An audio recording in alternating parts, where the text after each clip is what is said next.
Sementara itu pemirsa 256 jiwa mengungsi pasca terjadinya abrasi di pesisir pantai Boulevard Amurang. Pemerintah Minahasa Selatan menyiapkan 2 posko penanganan darurat bencana. Sebanyak 256 jiwa mengungsi pasca terjadinya abrasi pantai di pesisir Boulevard Amurang, tepatnya di Kelurahan Uwuran 1 dan Kelurahan Bitung. Tidak hanya warga yang kehilangan tempat tinggal, namun warga sekitar lokasi juga ikut mengungsi karena khawatir terjadi kejadian susulan.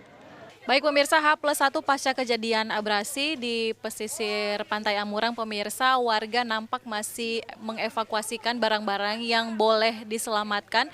Dan walaupun rumah-rumah warga ini ada yang belum terdampak, tapi warga sudah mulai mengungsikan diri. Saat ini saya bersama dengan Oma Berta yang katanya sudah 50 tahun tinggal di daerah ini. Oma Berta, sampai memutuskan untuk mengungsi bagaimana? Turun sudah mengungsi di kilometer 3. Sebenarnya takut, tapi ya berdoa aja pada Tuhan supaya Tuhan semua lindungi. Kemarin anak-anak bilang begini, Oma, tuh air di sana terputar. Tabuan begitu, aduh, saya bilang aduh menjadi betul ya. Nanti kejadian itu sudah mulai ciri tuh pasir sana, baru orang terakhir di sini ya. Tapi anak yang satu rumah anyor, habis yang.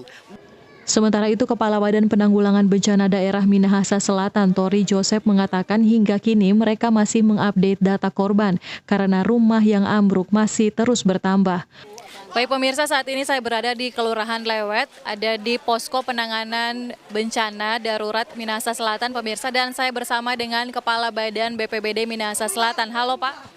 Ya, selamat siang. Pak, boleh diceritakan ini untuk warga yang mengungsi di sini ada berapa banyak? Ini ada sekitar, ini kan kita bagi 2 posko. Ini yang jumlah keseluruhan yang posko ini 256 jiwa. Kita bagi tidak sama rata, di sini cuma sekitar 115 yang sisanya di gereja sentrum. Untuk data terbaru Pak, berapa rumah yang terdampak baik yang hilang, rusak berat maupun yang mengungsi? Memang untuk data yang kami peroleh yang terakhir tadi pagi itu ada 31 rumah yang hanyut.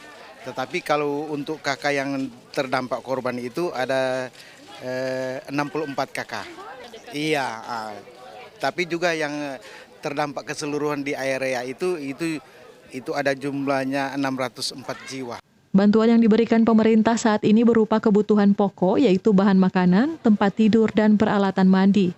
Hingga kini pihak-pihak terkait masih terus melakukan koordinasi untuk penanganan warga terdampak. Regina Mangke, Henly Rumengan melaporkan untuk Kawanwa TV.